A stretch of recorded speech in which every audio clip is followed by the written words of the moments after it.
I'd like to introduce to you a band that you know and love. Come to you like the sound of equipment being thrown from a moving van, the sound of dead cell phones and oil rigs, the sound of empty parking lots and school buses. They love to live and live to love. Ladies and gentlemen, Jesus Children of America, the White Stripes. Hello! Come on in. The water is great. My name is Ryan Schapp, and this is the hardest podcast to podcast. We are celebrating the White Stripes' entire music catalog, one song at a time, one song per episode. I hope you are all doing great. It's June when this comes out, so hell, summer's here. It's June tomorrow, so it'll be June 2nd when this comes out. Hope you're all doing well. I'm doing outstanding.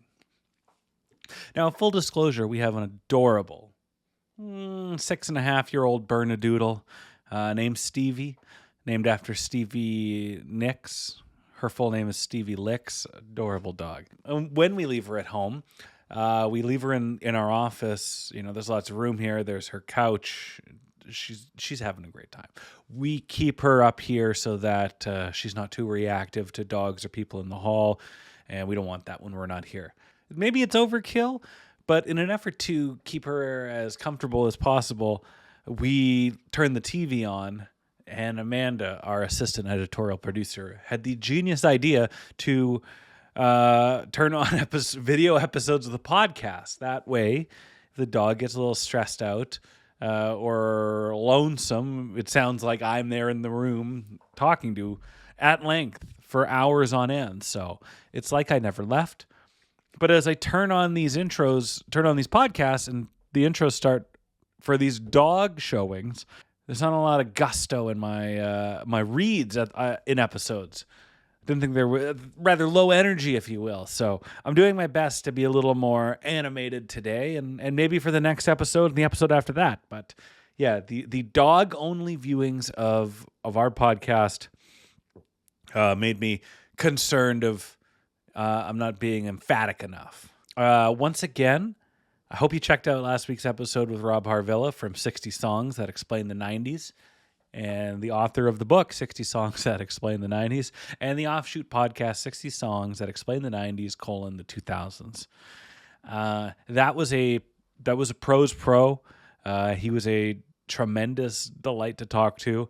And I was really happy with the conversation and the finished product and the feedback and just how it was received, because that's the whole point of this is for me to produce something that I'm excited about, but also that people want to hear. And I think we pulled that off and then some with our last episode. Interesting episode this week. Elephant Month concludes with if Hardest Button to Button is a tentpole song for the White Stripes, this is another one. Ball and Biscuit. Brad Tolinski, he was the editor-in-chief for Guitar World for 25 years, wrote a few books. A couple of them I got to get. You know, we start talking a little bit about his upcoming book about Jeff Beck, but also his book about Eddie Van Halen. I'm excited for this. I really enjoyed my hour with Brad, and you never know the shape or the form that these podcasts are going to take, and I feel like this one is completely different than the last one, but also quite similar, because the passion comes out in the dialogue. Quite sore and dehydrated. I just played a softball game. Gonna be drinking some water in a bit. On the subject of drinking water, things that you need, necessities to keep you breathing. When it comes to necessities, it doesn't get more integral than patreon.com/hardestpodtopod. That URL again is patreon.com/hardestpodtopod. And we have something coming up we have a couple things coming up in the next 2 weeks. It's been just, we've had some early releases there, but we have some full bonus episodes on the way in the machine shop, whatever you want to say. We're working on two really fun ones. But if you want to support the show monetarily, if you want to help keep the lights on and the lights looking this good, this audio sounding this good, all that all that razzmatazz, go to patreon.com/hardestpodtopod. It's all in Canadian dollars. So if you are American, you are golden, pony boy. Two tiers, $5 Canadian a month. That's the Steady As She Goes tier. And then Highball Stepper is 20 Canadian a month. So quick shout out to everyone that has become monthly backers there. Support is cool. And I don't take it for granted in the least bit. Last week we booked our flights to Toronto, see the Mariners play the Blue Jays. That's a little confusing. I'm a Canadian Seattle Mariners fan we're not too stoked on going to the States right now, so we're going to see we're going to fly 5 hours to see a team that takes 2.5 hours on a good day to drive and see. But after we see the Mariners, we're flying to Dublin, and we're going to see Jack White play the second show at the Olympia Theatre. And then we're flying to London so Amanda can see a performance in London's West End, go check out a musical. I'm going to check out Third Man London, and I'm going to see the polarizing Jack White art exhibit, These Thoughts May Disappear. I think it's quite kismet. The synergy is quite real of going on a trip to see Jack White. Also allows me to go to a Third Man location and see this very, exclusive. I mean, you got to be in the UK for 5 months of a 5-month window to see this. So the opportunity to see that is one I'm not going to pass up. So maybe I'll have to do some bonus content there. If I'm going to see Jack White, I'm going to Third Man, and I'm going to his art exhibit. Feel like we got to do a travel vlog or something. Who knows? But you'll only find it on patreon.com/hardestpodtopod. With that being said, it is now time for our call to action this week, and that is for you to hit pause on this podcast, go to your streaming platform of choice, and go find Off of Elephant. All month long, I've been asking you to find stuff off Elephant. Go to track 8, Ball and Biscuit, the longest White Stripes song ever, a little over 7 minutes, and listen to the Devil tapping Jack on the shoulder and saying, "It's now time for you to solo, young man. It is now time for you to unleash the fury." Because that is exactly what happens. And as I outline in this conversation, Jack White's guitar playing history should be categorized as before Ball and Biscuit and after Ball and Biscuit, because the musician and the performer that existed after this song came out is vastly different than the one before. Or at least what we saw. Could be the exact same, but their performances changed drastically. And as always, we're doing this so that this song is as fresh in your mind as it was in my mind and Brad's mind when we talked about it, and also to help bring up the streaming data so the fat cats at Third Man Records can see that this show is growing, our footprint is growing, and every time we put out a new episode, the friends of the show, the listeners, they go and add on to that streaming data, and they see that tangible little blip. Okay, so you've listened to Ball and Biscuit. Now let's go talk to Brad.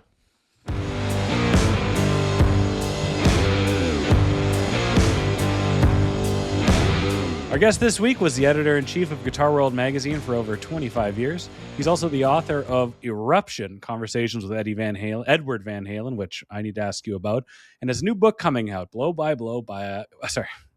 And he has a new book coming out, Blow by Blow, The Jeff Beck Story. He is Brad Tolinski. Brad, how are you doing tonight? I'm doing great, Ryan. How are you? I am. That's a loaded question because you bring a lot to the table that really intrigues me.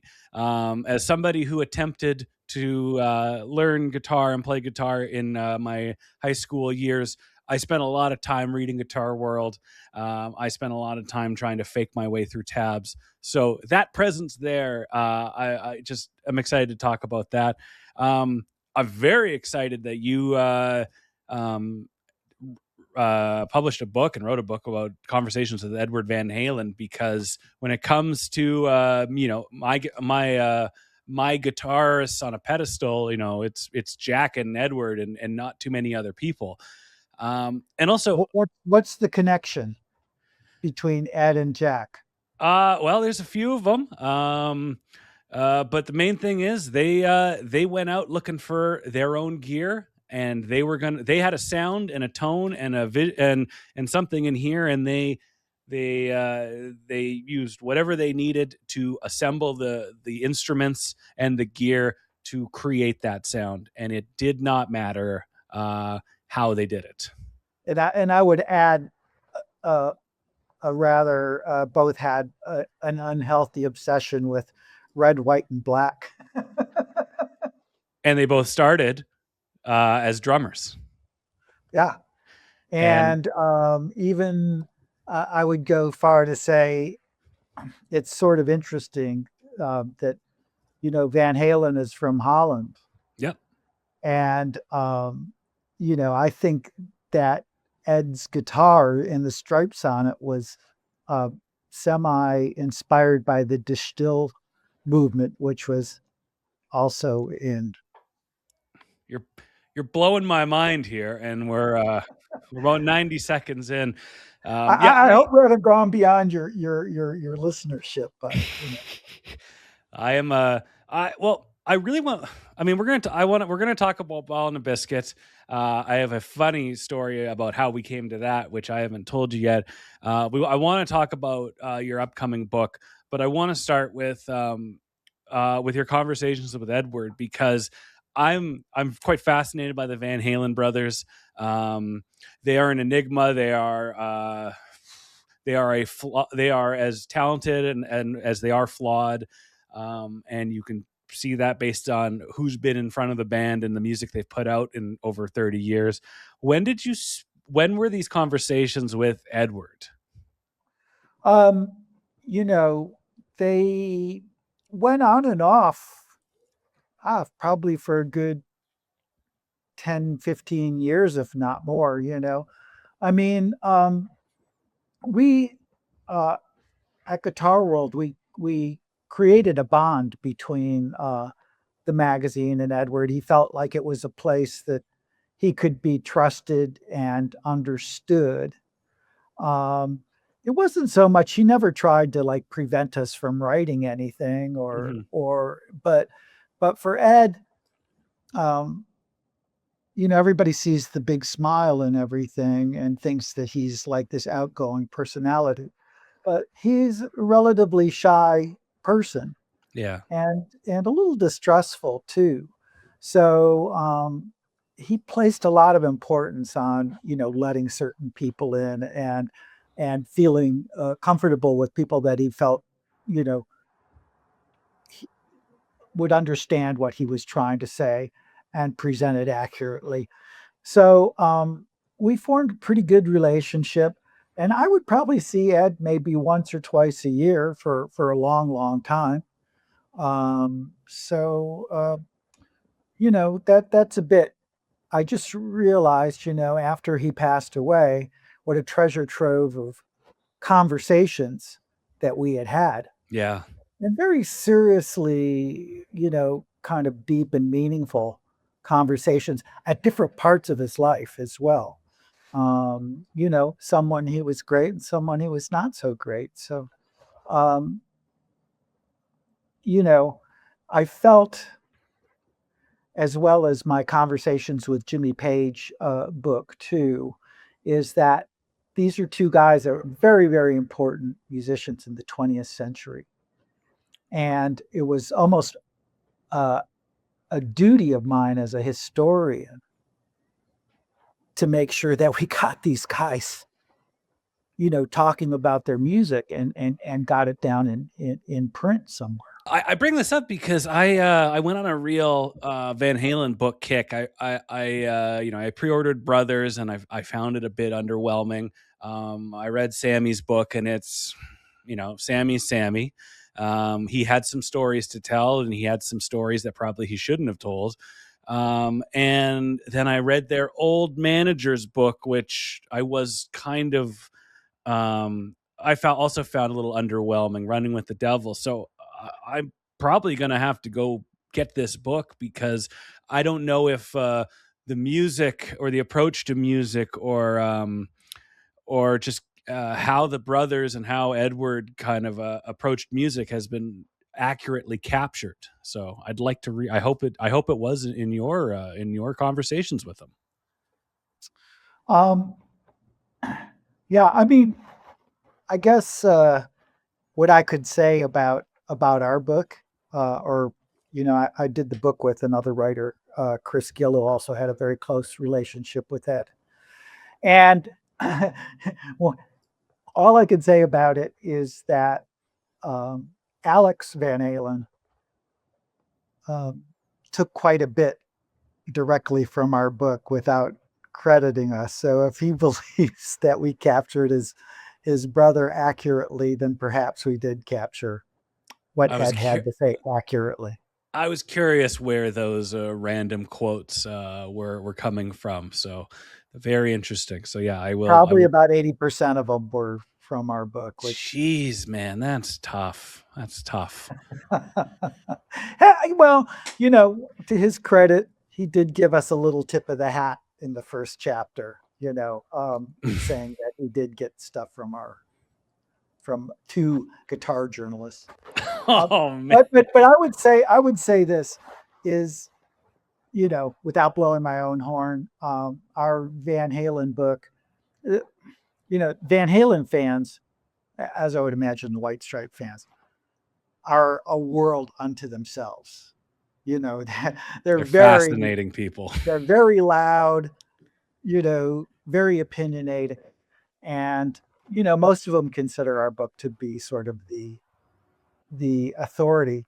Mostly because the truth is 70% of it is actually Ed just telling his story. I believe it. Yeah. Yeah, So you got another book. You have another book coming out. You're a busy individual. Also with Chris Gill. Chris. Yeah, It's called Blow by Blow, the Jeff yeah. Beck story.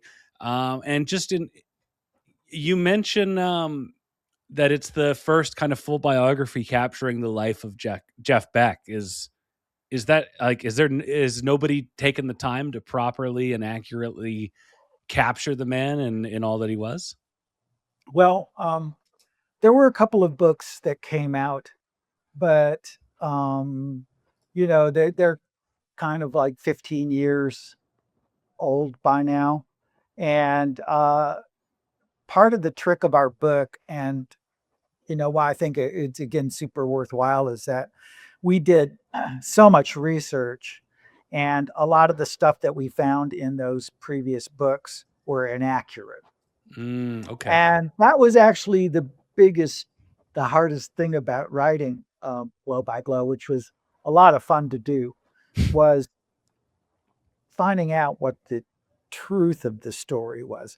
Because Jeff is such a funny, interesting guy that even he sort of got off on the idea of telling different stories at different times about the same things to different people.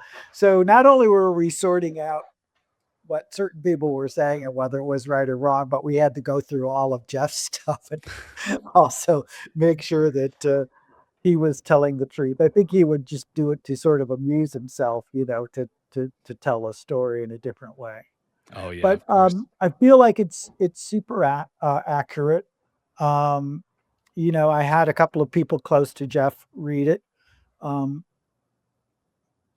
including Johnny Depp, the actor, who felt that we represented the later years, when he knew Jeff really accurately.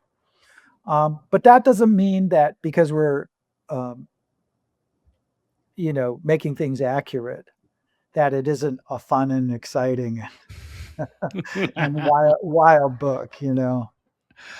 I entered this conversation realizing I'm didn't know enough or damn near anything about Jeff Beck except when Rolling Stone puts out a best guitarist of all time list, he's top 3, top 5. You named it after one of his biggest albums, Blow by Blow from '75.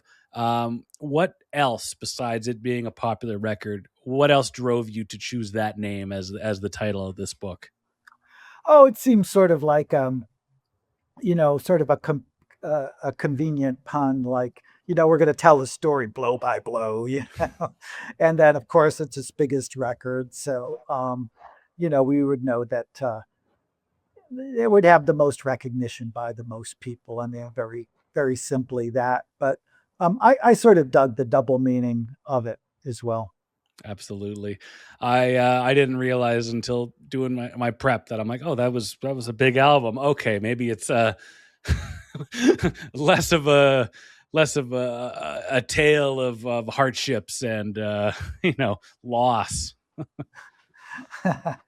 Yeah. Well, I think the really fascinating thing about Jeff, and to some degree, I think it'll be the same case with Jack White to some degree, is that Jeff he started at an incredible place in the 60s. I mean, Hmm. he was a super innovative guitar player even as early as 65 and 66.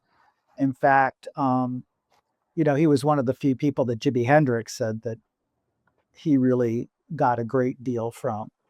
His records, uh, Heart Full of Soul with the crazy Indian fuzz guitar for the Yardbirds, it beats Purple Haze by 2 years, you know.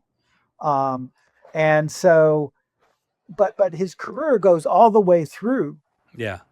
for 50 years and he gets better and better and better. Like Jeff never stops. Yeah. He becomes a much different guitar player through all those years. And I think that that's all the other thing that we really enjoyed telling the story of how that evolution happened, including there was one section in the book where a lot of people don't know about that after um, Jeff, Jeff sort of discovered Rod Stewart and played with Rod Stewart on 2 records before Rod became a huge name. And then after those records were done, Jeff thought it might be a cool idea to actually do a record at Motown in Detroit. And I went there and recorded like 8 or 9 tracks.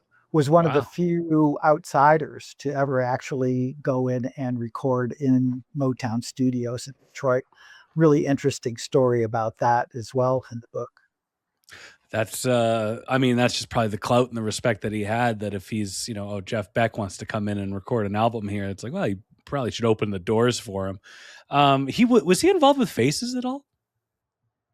Well, Ronnie Wood, who was the guitarist for the Faces and plays for the Rolling Stones, started out as Jeff's bass player in the Jeff Beck group. Oh, okay. So Ronnie Wood played bass and Rod sang, uh, but it was Jeff's temperamental behavior that drove them both insane and into the arms of the Faces. Oh man. The book comes out on July 14th, and again, I'm gonna have a stack of your books on the bedside table, because there's again, you've maybe I'm your target audience, but you've hit a lot of the things that I'm looking to learn about. Um, the White Stripes and Jeff Beck, they've got a very direct connection. Back in 2002, Beck was doing looked like a residency at the Royal Festival Hall in London, and it seemed like he had a whole bunch of different bands and musicians acting as his backup band. And Jack and Meg played with bassist Jack Lawrence, who was in the Greenhorns and the Raconteurs, and they did a pretty fast, pretty heavy Yardbird set. In your putting together this book and your research, had you come across this performance? Do you know how it came together? What would drive Jeff Beck to seek the White Stripes to be his backing band? Here's the thing, like obviously Jeff was an incredibly technical guitar player, and some people associate him with this sort of jazz fusiony uh, kind of music. But Jeff had the spirit of a real anarchist. He loved crazy, raucous music, and his favorite blues guy, for example, was Buddy Guy, Hmm. who was the wildest of the wild. And Jeff, he didn't stay with it, playing the music of the Yardbirds, but he always loved it, looked back at it with a lot of fondness. And they were essentially a psychedelic, maybe the greatest psychedelic garage rock band. Oh God, yeah. So when Jeff saw Jack and heard Jack play and Meg play, he understood exactly where they were coming from. That's so cool. And listen, it's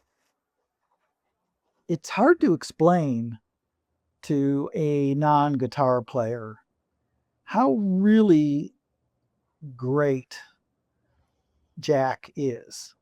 Hmm. I mean, we all know that Jeff's a great guitar. We know that Jack is a great guitar player, but he's really something special in his ability to, um, play something that is completely raw and raucous sounding, but do it with an incredible amount of control. Now that sounds like somehow that sounds like something that shouldn't work together, but you know, Jack knows how to do all these microtonal bends with the Hmm. strings and all that stuff. And, like maybe somebody from the outside would look at it and say, oh, he's just sort of a rough garage rock player. But Jeff could hear what Hmm. Jack was doing, and the skill and the artistry of making something sound rough but polished at the same time. And that was something that Jeff was always striving for. Like, he didn't want stuff to always sound pretty. He wanted, he loved the chaos. And I think that as soon as he heard White Stripes, and even not just Jack, but Meg too, like her gutsy sort of gut bucket stomp, he just he loved it. He saw a kindred spirit. And everything you kind of said there, of just like looking, trying to create this beautiful, chaotic music. Like Jack was, striving to get that through, the types of the Sears Silvertone amps that he accumulated. The department store guitars that couldn't stay in tune. Like, a guitar player could look at what Jack was doing and be like, man, that's pretty, that sounds incredible. And then you realize what he's doing it with. And you're like, well, like, he back to Eddie Van Halen in 2018 when Jack was going to go on, he had a bit of an adventurous tour and, plan for Boarding House Reach. And he goes, what's the easiest guitar to play? And he goes and gets a bunch of Eddie Van Halen Wolfgang specials. And he's like, he's like, that was the only and it's been a long time since he had played something that easy. With the White Stripes, it was all about like, how can I create art in as difficult of an environment as possible, and in a chaotic environment. And yeah, if somebody like Jeff Beck is going to hear that and know what he's seeing and know what he's hearing, and be like, well, that's pretty damn cool. Let's call him up.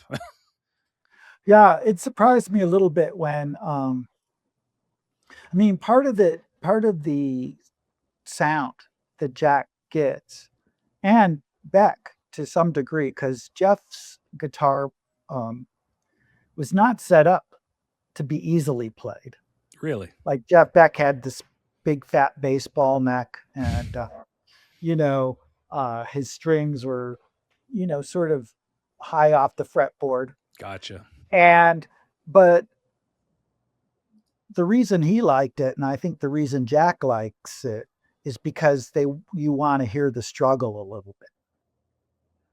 You want the listener to hear you wrestle with the strings. You want Hmm. that struggle, and believe me, the early blues guys that they both admired weren't playing these beautifully, set up guitars, you could hear the struggle in that music too. So it and oddly, I hope I'm not wandering too much, but I'd played Ed's Frankenstein before Yeah. at 5150, and it's not a really easy guitar to play either. It's the strings are a little far off the neck, and not terrible. It's not terrible, but you have to. It has a little bit of fight in it.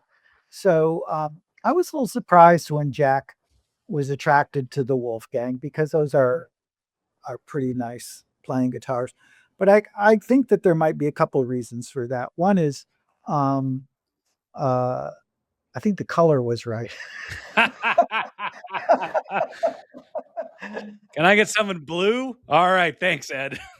a black Wolfgang, perfect. Right, I'm there. But in the Ed Van Halen book, uh, you'll you'll see the work that Ed put into those Wolfgang guitars Oh yeah. is insane, dude. It also Like, seems like once he left Peavey and went to Fender, and like Fender kind of also bought in on it, like on the EVA, on those Wolfgang guitars. Like there just always seemed like so much more passion and effort into his signature line than maybe there was in the 90s. It just like, those are incredible guitars, man.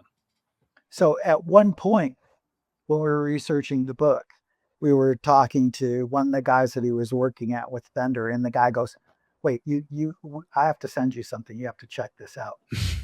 And he sends us literally a 200-page transcription of him and Ed going back and forth on the pickups. And you're just reading this, and it's like, I'm hearing, it's Ed, I'm hearing something like it's just got a little too much edge in this frequency. You've got to change that. And we were talking to the guy, and he said it was hilarious. I mean, it was years that they were going back and forth to make these particular pickups. And I'm sure that there's a lot, that has something to do with the sound of the instrument. And Sure, yeah. Let me ask you this, because, if when I was buying Guitar Worlds in the early 2000s, when the White Stripes are coming on the scene, maybe it's the very young, also cynical mind of my high school self, but it didn't feel like the Jack White was the type of guitarist that, he wasn't a member of G3, and he wasn't Kirk Hammett. Like, he was kind of off the beaten path of, like, your stereotypical players. When you're at Guitar World, how do you kind of how does Jack White come on the radar? How is he received, and what were like kind of first interactions with him? well, when did you when did you start picking up Guitar World? Like 2001. 2001. Okay. Well, this is sort of interesting because I mean, I was the editor in chief, so I was determining a lot of this stuff. And I like all kinds of music. I mean, what I embrace is so big and wide. And not only have I done books about Eddie Van Halen and, Jeff Beck, but I also did a book on the MC5. Oh, So, and I'm also from Detroit. So originally from Detroit. But,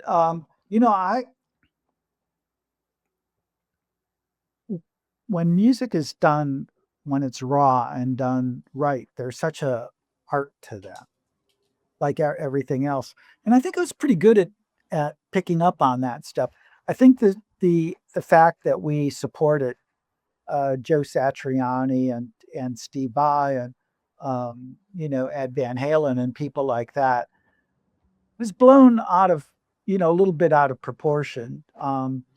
Here's the truth: is we were one of the first magazines to put Soundgarden on our cover.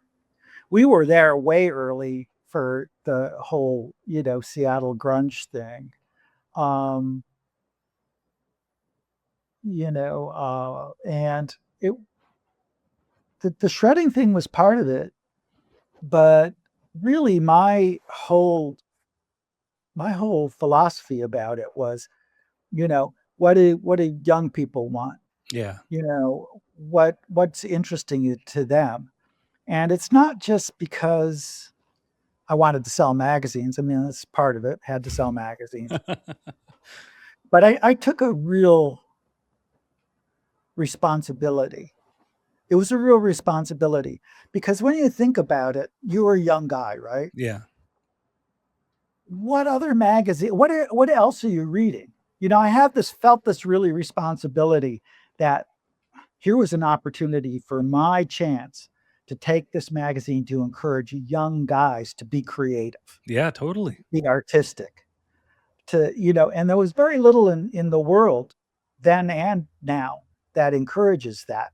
Almost all of it is, it's sports or video games and all that stuff. And there's nothing wrong with that. But Hmm. I had this great opportunity to reach out to young guys who were like me when I was young, who wanted to be creative and express themselves through a guitar or an instrument. And I took that felt like that was such an important thing. And now Absolutely. they were coming to me to like, I want to learn how to play this. Can you teach me how to play this? So at our height, we were selling 250,000 copies a month, Wow. which is quite a bit, Um, and I don't know, I recognize the White Stripes pretty early as being something, cool and different. And, and I got right away what Jack sort of was trying to do. This sort of idea of lo-fi meets high concept. I could see Absolutely. the intelligence behind it, Hmm. and I could see his connection to country blues and cool garage rock and how he presented himself And an and authenticity. an authenticity, but also this high concept guy, Yes. you know. So right, I mean, it was authentic, but there was this other sort of intellectual layer about what he was doing. And as you know, we introduced Jack to Jimmy Page initially before the movie came out. And because in my head, I'm like, these guys are very similar. Yeah. Like Jimmy had this sense of music history, but wanted to bring it somewhere into the future, you Totally. know, taking the blues and making it sound like it came from outer space, right? And Yes. Jack sort of was almost doing the same thing. It's like gut bucket blues, run through these crazy effects, sounding like some transmission from Mars kind of thing. And both guys had an idea on how to present themselves, like visually Totally. was important. They sort of looked the same, to be honest with you. They both had the black hair, long black hair. They were both like 6'1" dudes. They cared about their presentation live, and if you saw Led Zeppelin or Jimmy perform, you saw the White Stripes. It's like they stood out. You paid attention to their craft and the art that they were and the work that they were doing because they came up with an idea of a way to draw you in with that presentation, and that Mm, goes such a long way with these groups. right. But at the same time, it also reflected. It wasn't just quote unquote marketed like maybe kids do today. They, Jimmy had went to art school and had a profound love for the arts. Read a great deal. Gigantic library. Also had an attraction to symbols in the occult. Yeah, And Jack, much in the same way, was also built the same sort of way. Had this. love for art. And at one point, when he was talking with Jimmy, he expressed some regret that he hadn't gone to art school.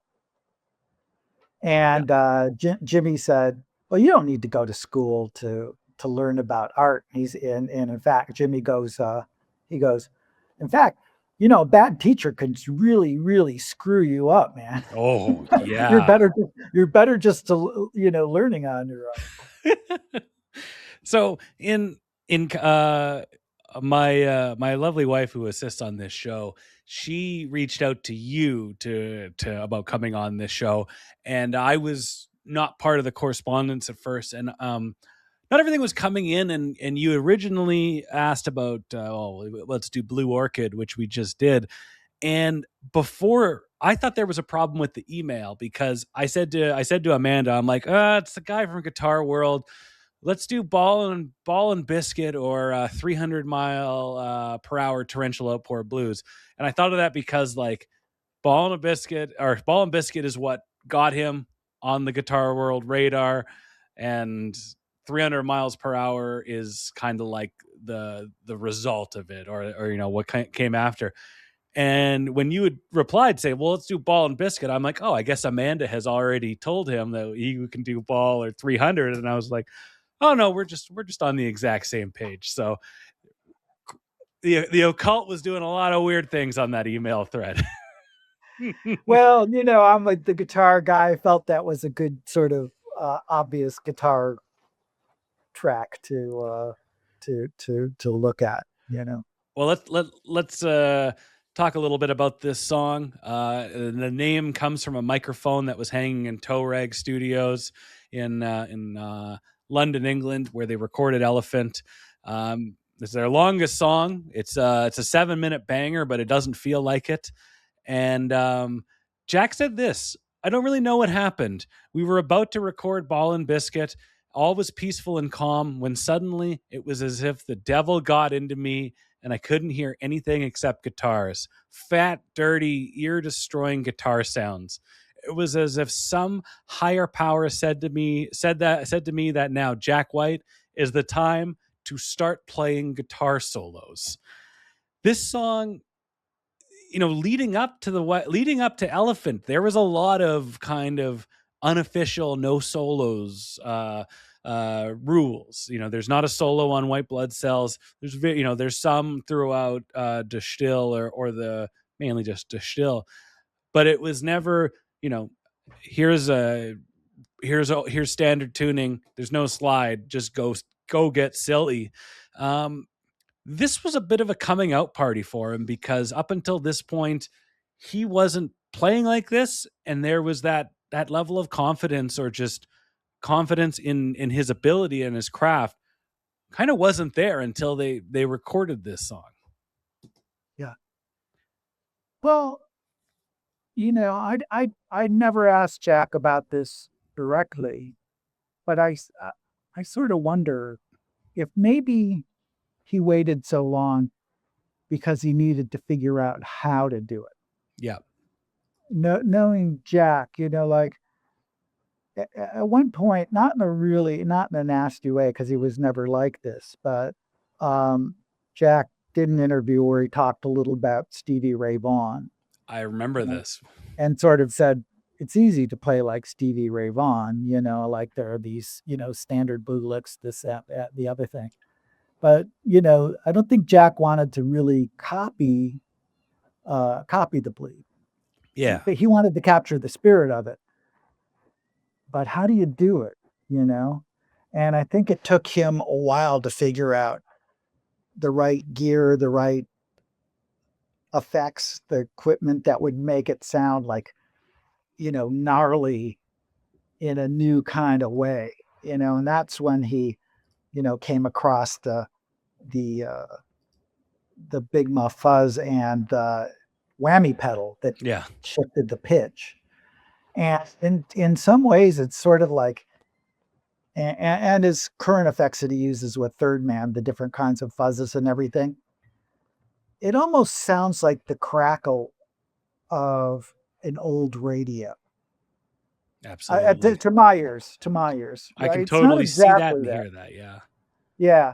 But so when I heard him and he started playing the blues and doing it in this kind of really, uh, gnarly, angular way with this heavy, distortion, I'm like, that's what he's trying to do.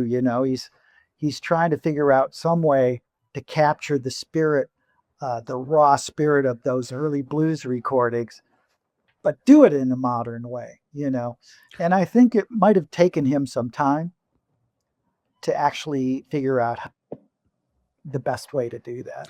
Maybe he needed the whammy pedal to come into his life or something. He in a lot just discussing about how the band came together. He I don't know, he just sounded so reserved. Like, we came up with all of these presentation, these different types of presentation in terms of the colors and the limited, came up with all these gimmicks that weren't gimmicks, and to distract people from doing from realizing they were doing what they wanted to do, which was play the blues. And Jack and Meg both love the blues, but there was also a bit of a negative connotation with just generic white guy blues bar bands, and that's the last thing that they wanted to be perceived as, because it was a craft and it was a style of music that they just love and revered so much. And I was reading, Amanda sent me that Substack, which had a couple of quotes from that conversation with Jack and Jimmy. And I listened to Ball and Biscuit on loop today in preparation for this. And Jimmy, it was amazing that from that conversation, Jimmy Page, a quote from him summed it up perfectly, how I feel about Ball and Biscuit, where he said, the key is you don't want to copy the blues, you want to capture the mood. Mhm. And I thought Jack did that incredibly well. I thought Jack and Meg did. And, he's going for this kind of cocky swagger where it's not, oh, woe is me, I got the blues. It's like, no, I'm strutting down the street, and you might not notice me right now, but you're gonna by as soon as the time I'm done. And just nothing about this feels dated or like it's trying to sound retro or vintage. It just sounds like it's the White Stripes playing blues music. And you know I just found myself thinking of how timeless it sounded. There's nothing fake or phony about this. It's just, here's our crack at the blues, and I think we did a pretty good job. The other thing um, that I think made White Stripes special, and the reason I was attracted to them when I first heard them too, is I could see the tradition. I could hear the tradition in their playing, Mm-hmm. and uh, Detroit's weird, man. Like I mean, I left there in my early 20s to move to New York, but I was there long enough, and I was a musician out there as well. And people think Motown, or maybe they think of Iggy Pop, or maybe they think of the MC5 and like the garage rock thing. Mm-hmm. But there's even a deeper uh, tradition there. Like there's a huge bluegrass contingent there. There's a huge country audience. There's Okay. all these guys that came up from the South to work in the factories in Detroit. Made a home there, Yeah. and you know, I-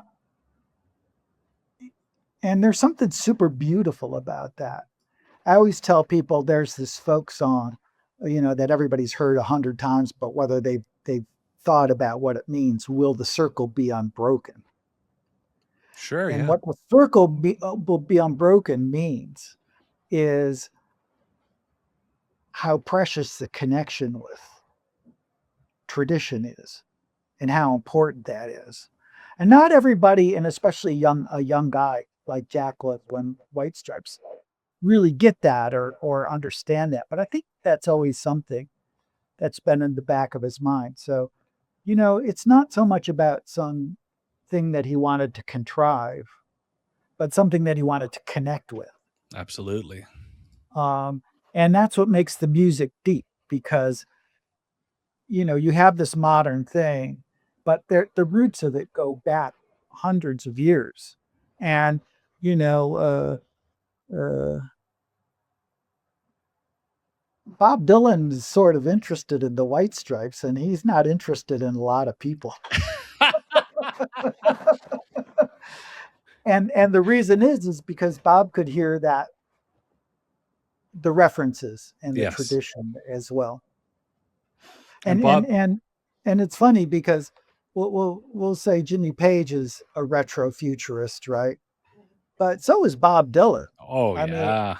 mean, he was doing old folk songs, but at the same time stretching the language into, the future. So there's connection between these guys.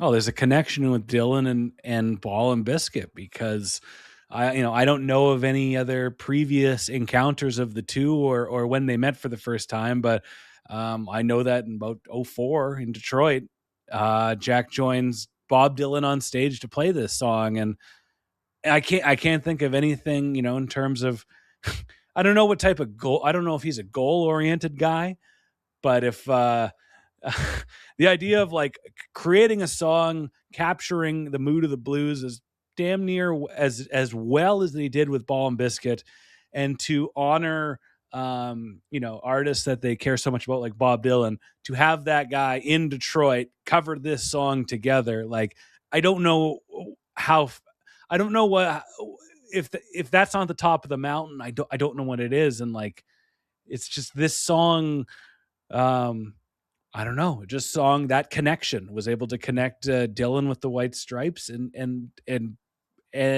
bring everyone together and just play this song live, and as uniquely as they did.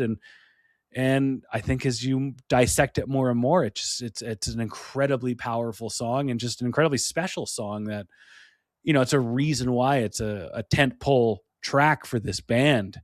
And it just means so much to fans and to the band themselves. Well, I don't know how familiar you are with Bob Dylan's catalog. I mean, it's pretty deep, but but I urge anybody here to go back and listen to a song called "Meet Me in the Morning" on Blood on the Tracks, which is one of Bob's, most popular records. So I'm not asking you to jump back to anything too obscure, but "Meet Me in the Morning" it has a lot in common with Ball and Biscuit, including the guitar lick. Oh yeah. Yeah. No, the Jack plays it. It's played on acoustic guitar, Mm-hmm. and Jack plays, on a gnarly electric on Ball and Biscuit. But that and "Meet Me in the Morning" are very similar in terms of their construct. And then also "Meet Me in the Morning" is a straight up blues in its form, just like Ball and Biscuit is. They could have done a medley of those songs, Can I blow your mind for a second? Sure. I'm looking up "Meet Me in the Morning" just on Wikipedia. This could be out of date, I don't know. But on September 19th, 2007, Dylan played the song live in concert for the first and to date only time during a show in Nashville, Tennessee. He was joined on stage for the performance by Jack White of the White Stripes. I did not see that. That's just an observation that I had. Boy, I got some good ears, right?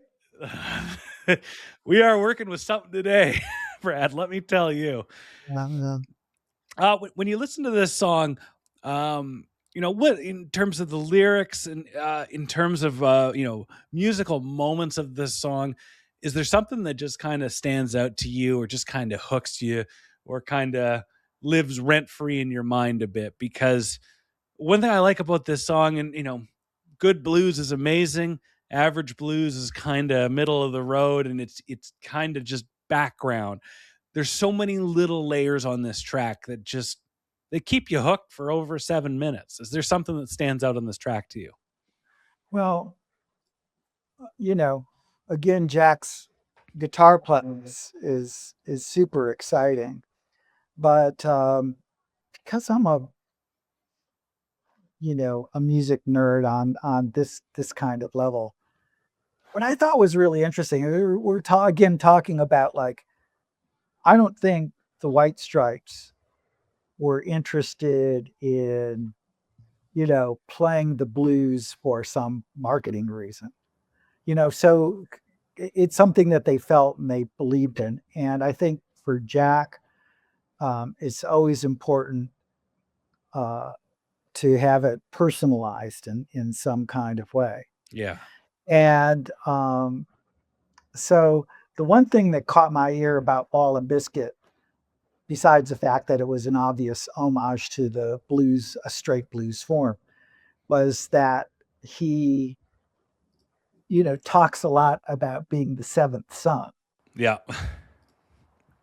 And the idea of the seventh son goes back to biblical times. This is a huge mythology. And the fact that Jack is actually the seventh son, Yeah. he is the seventh son, you could tell, like, okay, now I've found something that I can, hook into. But me, myself, too, I sort of admired that when I Yeah. heard the lyrics and her playing that. Oh, I get where he's referencing. And this was even before I knew that he was the actual seventh son. But, the idea of the seventh son goes back. I took, sorry, I took some notes. I'm going to put on my glasses here. But so in Ireland, the seventh son is a gifted healer. In Romania, there's a belief that the seventh son is doomed to be a vampire. In Latin America, the seventh son is cursed to be a werewolf. You know, um, but then you also have Willie Dixon, Sure. probably the greatest blues songwriter of, one of the great blues songwriters. Uh, Wrote millions and millions of songs for, the greatest people, Muddy Waters, Buddy Guy, so on and so forth.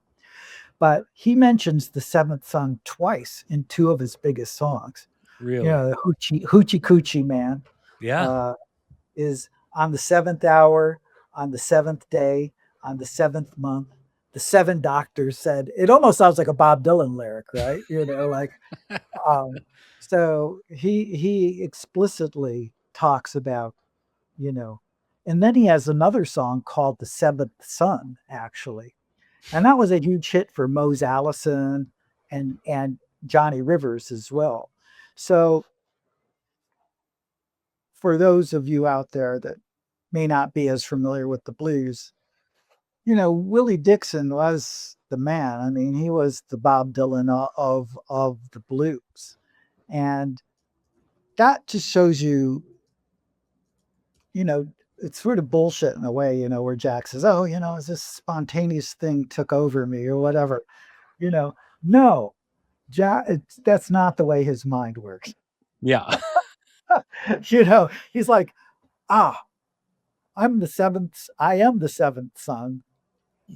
Willie Dixon has these great songs. This is a tradition that goes back and back years and years and years. Oh, I'm yeah. going to make that mine. I'm going to make that special. And I'm going to make that a real, not a fake, but a real conduit to playing the blues. That's going to be my, my little rung, my stepladder, Well, it's his So connect. It's that the circle connection thing. It's like he's got that with that level of the blues by being able to use that type of blues mythology, but have an authentic connection to it by being the seventh son, and the youngest of 10, and it's something that just feels very real and very yeah, authentic, while paying homage to somebody else in a different generation. yeah, which again sort of sums up the White Stripes in general. You Totally. know, reaching back, looking full, trying to make something interesting. I really like that line that you just said. That's incredibly poetic and incredibly accurate about this band. Liam Watson, he was the engineer at Toe Rag Studios, and he was on this track. And he said this about the Ball and a Biscuit guitar track: "We split the signal into the two amps and placed them either side of the room, and then panned out in stereo. I panned them half to the left, half to the right, and looked at the phase meter, and it was going crazy. Then it was necessary to bring them in until the meter stopped going crazy." So there's something about this tone on Ball and Biscuit that kind of it's familiar with the rest of Elephant, but something about it really stands out, and it just feels very special and very unique. And like they did everything they could to, in an effort to capture that blues vibe and just that mood, just came up with something special on that recording. Yeah, for sure. I think you can do what you want on a technical level, and Jack's definitely not adverse to that. Again, they were using these fuzz and distortion pedals, and to create this sound. But I think this other quote interested me that you were talking about, where he was saying that something came over him. Sure, yeah. While he was playing this, and that's another sort of idea of the blues.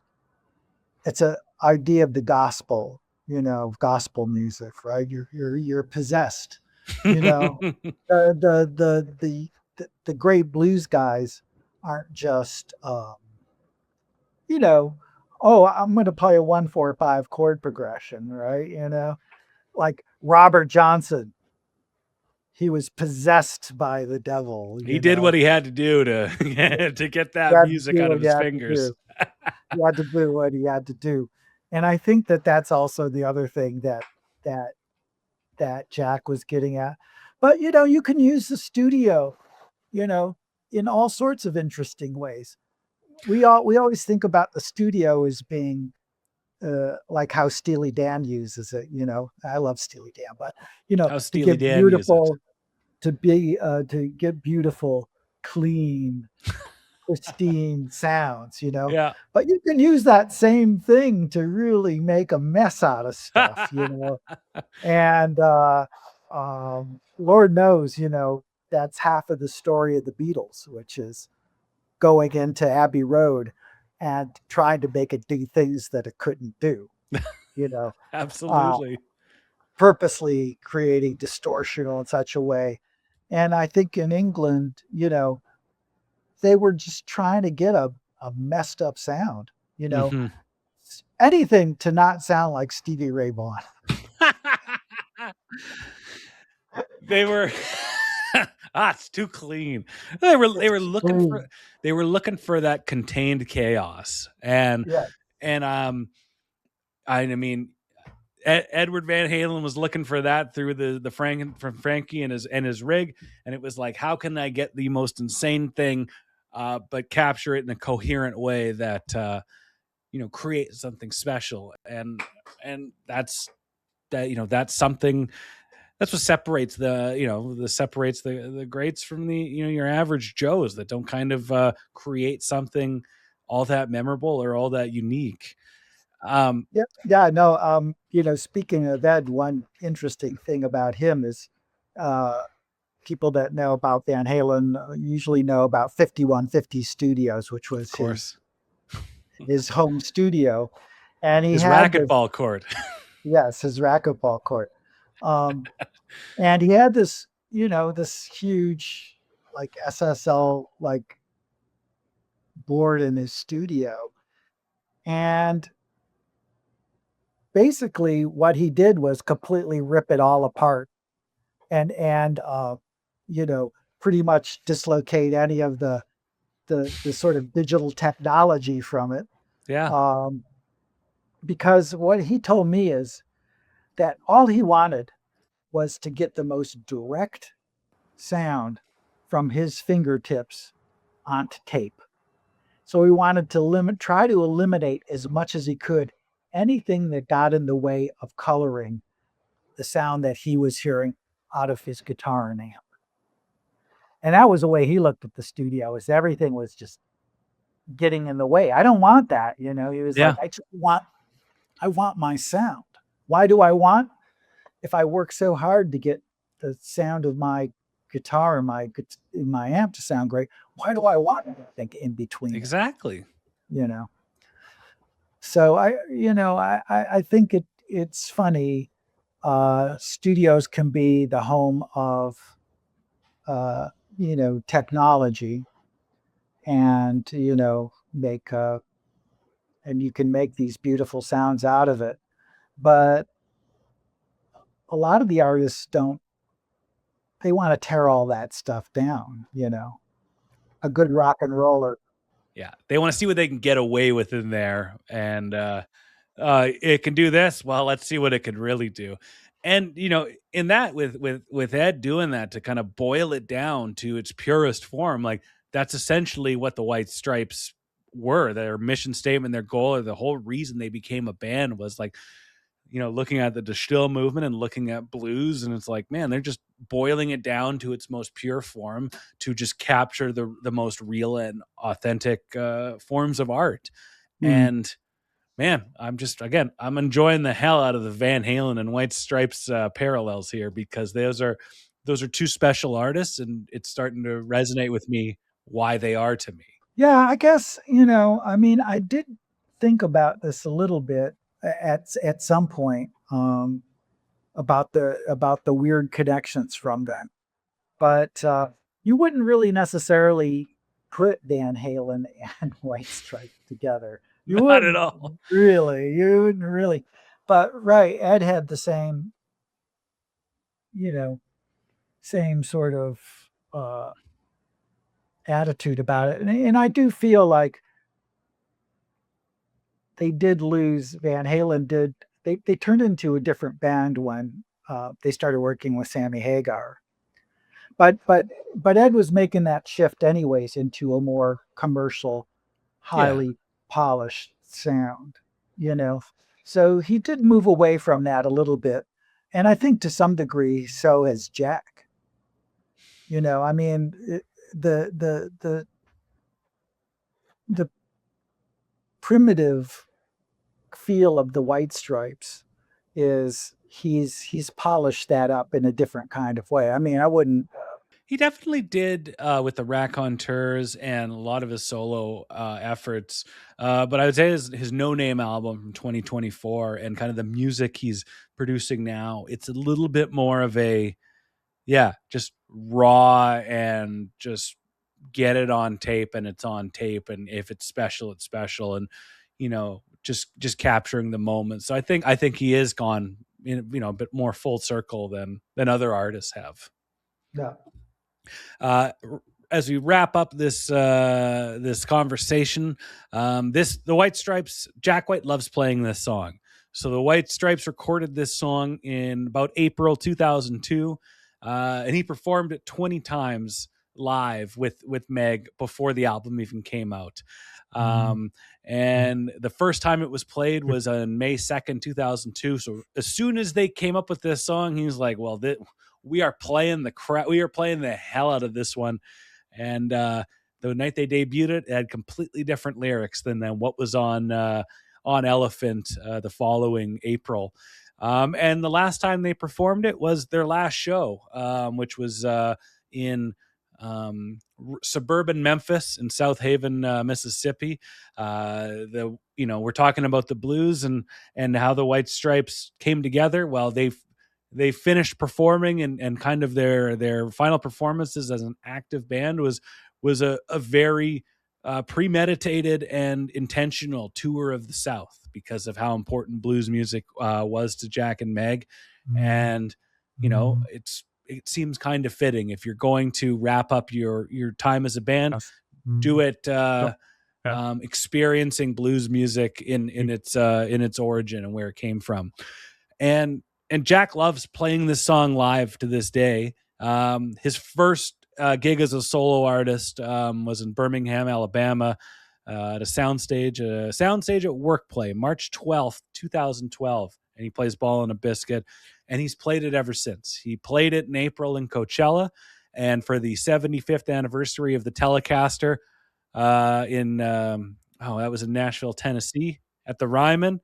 He goes and this was earlier this month. He plays Ballin' Biscuit. It's a special song. It's incredibly important. It if you need to tell somebody who's lived under a rock or had their head in a bucket of sand with their ears plugged what the White Stripes are, this is probably one of the tracks that you would play. I think Jack was different before Ballin' Biscuit, and I think he was different after. He's I get the sense he's a very shy, reserved, humble, respectful individual, and that really translated into his approach to music. And then they do this song, and he's like, okay, I'm gonna do solos now. I'm gonna play some solos. I'm gonna show what I'm able to do, and just completely kind of changes not necessarily the dynamic, but the focus of the band changed. And it's like, well, now you got Meg playing this insane, bombastic, childlike drumming, but now Jack is this, not virtuoso, but just this incredible player with so much ability, and it just complemented each other so much more. And I really think that it's a tale of two cities, before Ballin' Biscuit and after Ballin' Biscuit. Brad, well, the blues are fun to play. Oh, if you're a guitar player, there's sort of nothing better. 12 bars, don't need any more. Brad, I like to ask this to every guest, and I gotta say, you've been incredibly generous with your time tonight, and I've had a pleasure talking with you. The next time you listen to Ballin' Biscuit, what's going to rattle through that head of yours? That Lord knows I wish I was the seventh son, just so I had the bragging rights. That's well, and there's one other major sort of elephant in the room that we didn't talk about regarding the Ballin' Biscuit. What's that? Maybe I shouldn't be thinking about this, but what I thought was funny about the song was, the Ballin' Biscuit. It's basically a metaphor, my friend. If you've ever seen one of those microphones, it's a little more of a horn type of White Stripes song. It's a little more charged up, if you know what I mean. And the lyrics tend to tell that story as well. That's right. It's a good example to whip it out, and I mean by that a guitar.